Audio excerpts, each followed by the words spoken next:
Hey, what is good, guys? We're going to talk about egg politics today. I'm going to try to give you guys uh, my unbiased view behind it. I'm going to give you guys some facts, going to give you guys some opinions that I have behind the Easter event where you get a 1,000% increase of getting an egg through questing, which is also 10x increase, and the odds originally were around 1 to 2 out of 10,000. So that's around 0.01%, 0.02%-ish. But now you're going to be able to get 1 to 2 in 1,000 quests.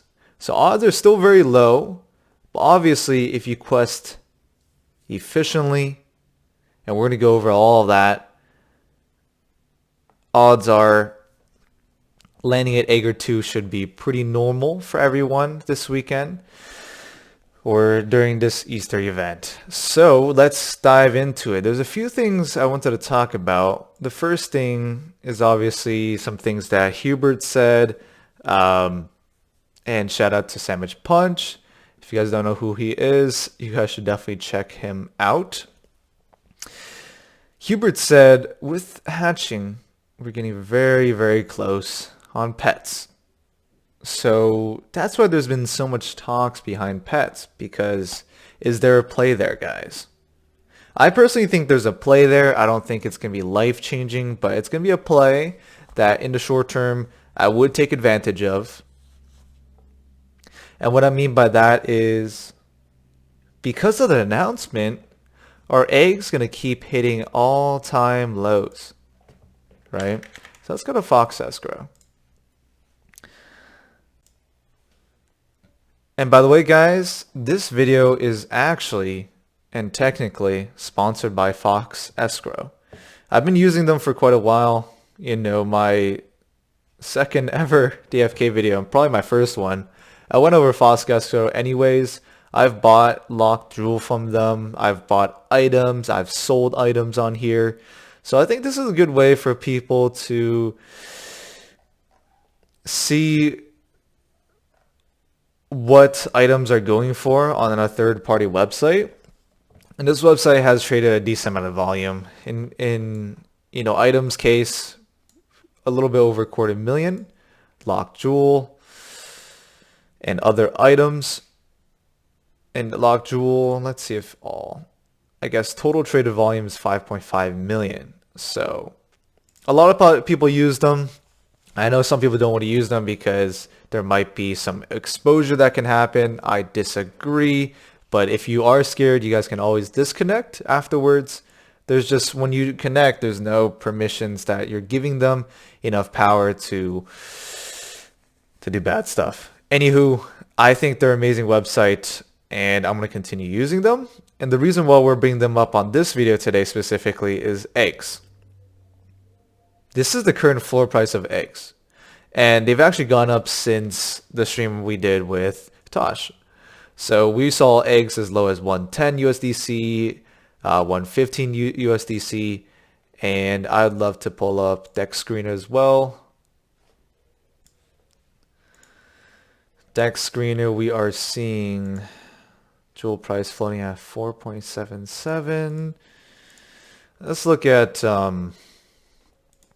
AVAX as well. There was quite a bit of sell-off on Crystal today. And I do have a whale bot that was picking up some sell-offs, exchanging to USDC. So it'll most likely not show up here. Let me see if I can pull it up on my phone. 19 minutes ago, we have 3 transactions from the same website.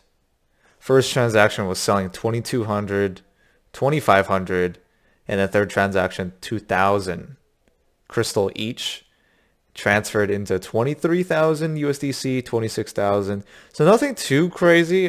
We've obviously seen bigger transactions than 70,000, But I've been seeing some sell-off with Crystal this morning. But I don't think it'll make too big of an impact, obviously, because we have eaten a majority of the pump and dump.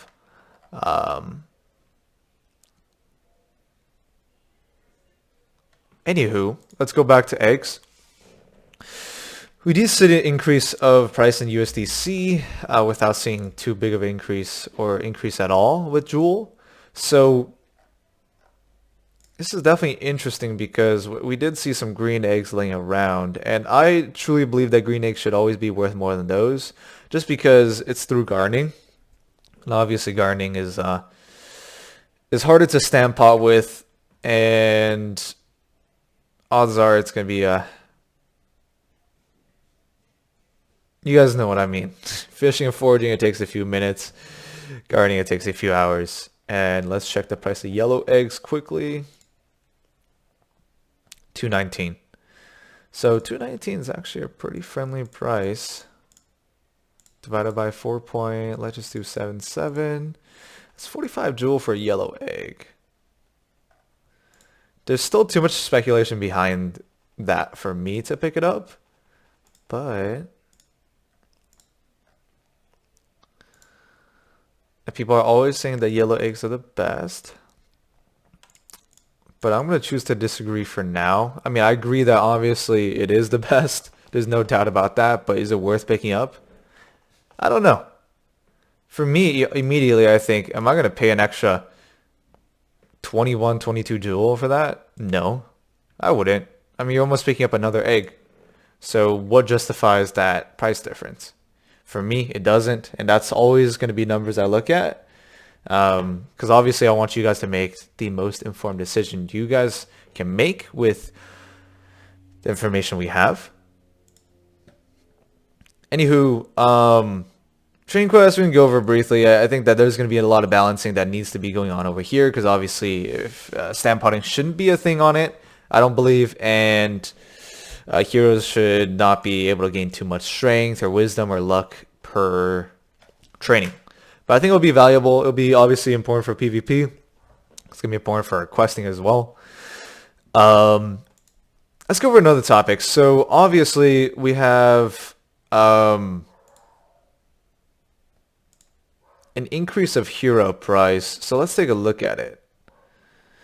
So we did see a hero price increase from as low as 28, 29 after Crystal Veil to now 37. So this is the floor price in general.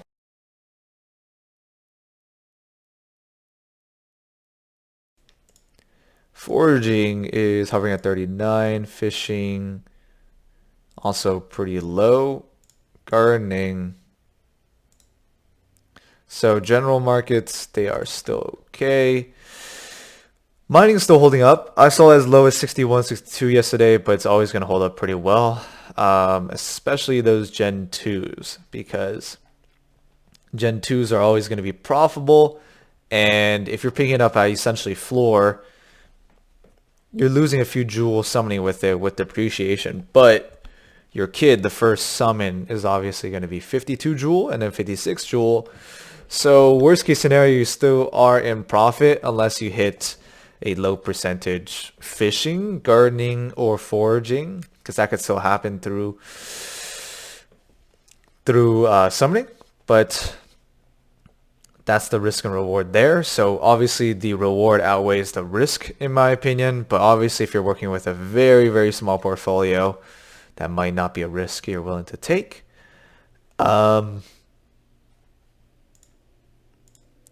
Let's look at Wizard, Priest, Gardeners quickly. Still hovering at 41. 42 Jewel. Interesting. This is a 6 of 10. So someone could just pick this up and hire it out. This would be a good hero to hire out because it's a Gardening Wizard, which makes, gardening summoners, which is good. There's still 6 more, so there's some value to help you offset the acquisition cost.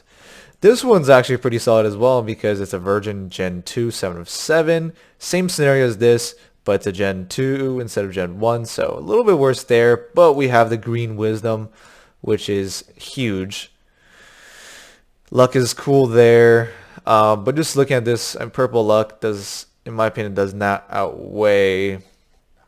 So this is fairly undervalued. It looks like they summoned it, dumped it immediately, and not a bad pickup.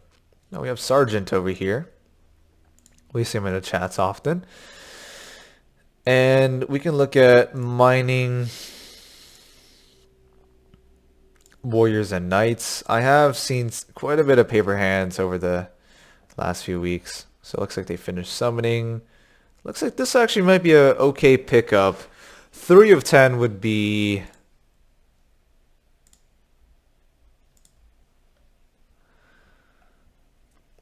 So use 7. So it's going to be 20, right? No, not 20. 30. So 30, 30, 60. 30, 30, 60. So 60 summon cost, even if it's 64. But the cooldown justifies the listing.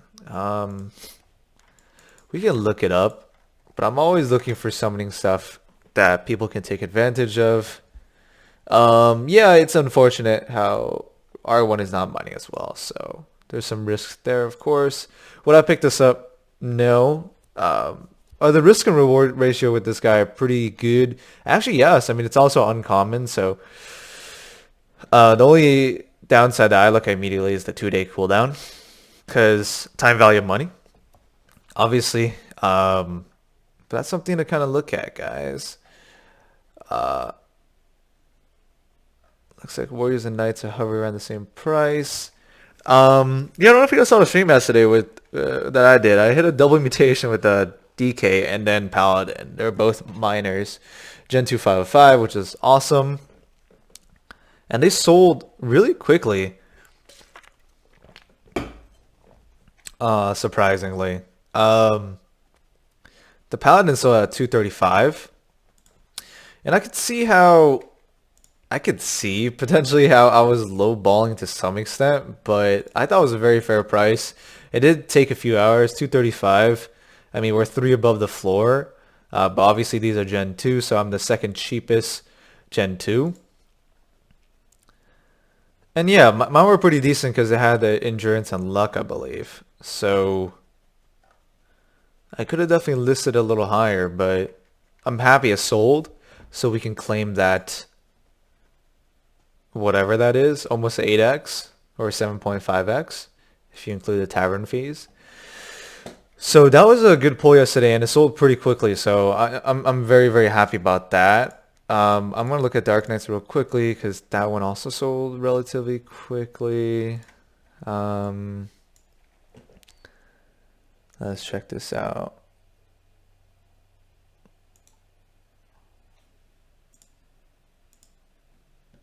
Looks like they sold this morning at 220 with one of my good friends actually bought this.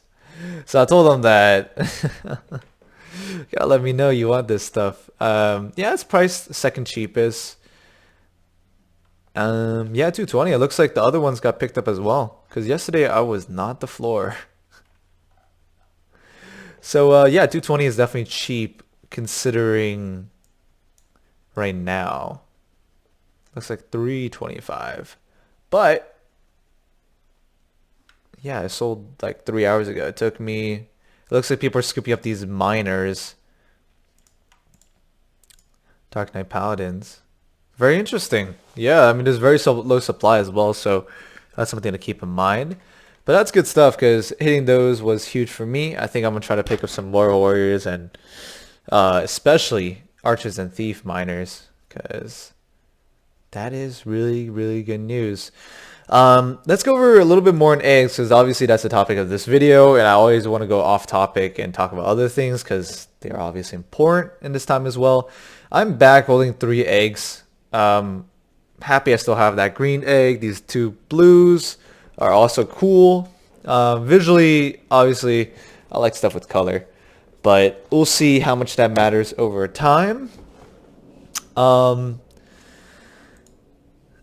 I think we basically hit the resistance points, if we can call it that, with the price of eggs yesterday. So it looks like a bounce back and people bought because they just felt absurdly low. I think today and yesterday was as low as we can see it. The event could also increase a huge supply and people could obviously paper hand. So that's something to obviously look out for, because I do see that happening where we could see 110, 100 USDC prices for eggs. Again, just because people obviously want to sell it, realize the profits to gain through questing, and probably sell the heroes. I mean, the quick math behind it is obviously, picking up a fishing or forager probably is what you want to be doing. You can pick up a miner or gardener if you want, but the fact that fishing and foraging has such quick questing times, probably encourage more people to pick up those. So we can look at it really quickly. Fishing has luck over here. Warriors aren't the best. It's going to take a little bit to find, but I made another video going over what you really want to be looking for per profession and hero stat alignments. So we're not going to go over that here today. But the math behind it is pretty simple. I mean, acquisition of 37 or 40, I'd probably pick up something floor. You could pick up something that's level 2 or 3. Let's see the price difference. 40. It's only a little bit more. And if you find something pretty good up here, level 3 and level 4. 16. I don't like that. I like the foraging skill at 9.3 though. But 16 isn't ideal. Foraging has 18, 11.8. Obviously, knights aren't great foragers, but it is a level 4. So that's something to kind of keep in mind. It looks like they're kind of competing and undercutting each other. And obviously this one has a higher because it looks like they are increasing level for profession. These guys are pretty decent pickups because they're very close to the floor. That's what we got to keep in mind. And I think I would rather pick up these guys over picking up the floor, obviously, because we have the profession stats being pretty high up there. Interesting. I think I actually know this guy as well. Cool. So, I mean, we're just going over the math real quickly over here. I mean, if you hit an egg, well, in this case, we're foraging, right? So, foraging 124, we did the math for it. That's 25 joule. If we hit just one, questing efficiently 3-4 times a day for the next 64 hours, that's going to be like, what, 2.5 days, maybe closer to 3 days, whatever it is, 2.5 days. If you hit one egg, you're making up a lot. And I would say these guys are long-term hold as well. I mean, this is pretty good. Like, I would almost buy it, but I have too many heroes right now, and I don't want to do that to myself right now. But for someone that's picking up their first hero, I think this guy's pretty decent. It's also a ninja, so added total boost stats, which is cool. Advanced class, subclass. Yeah, because I would say this is a good long-term hold as well because of the high vitality, strength, endurance. We have the luck, which would be good for PvP later on as well. So that's what I'm looking at over here. And total stats is 82 compared to 74. So that's going to make a big difference in PvP, PvE later on. So I think we're going to wrap up this video. We went over basically everything I think we need to go over. Thank you so much for watching. And check out my Twitch if you guys haven't. I do a lot of private stuff there, and it's pretty exciting stuff there as well. I hit the Dark Knight and Paladin yesterday on stream over there as well. So with that being said, thank you so much for watching, and I'll see you guys in the next video. Peace.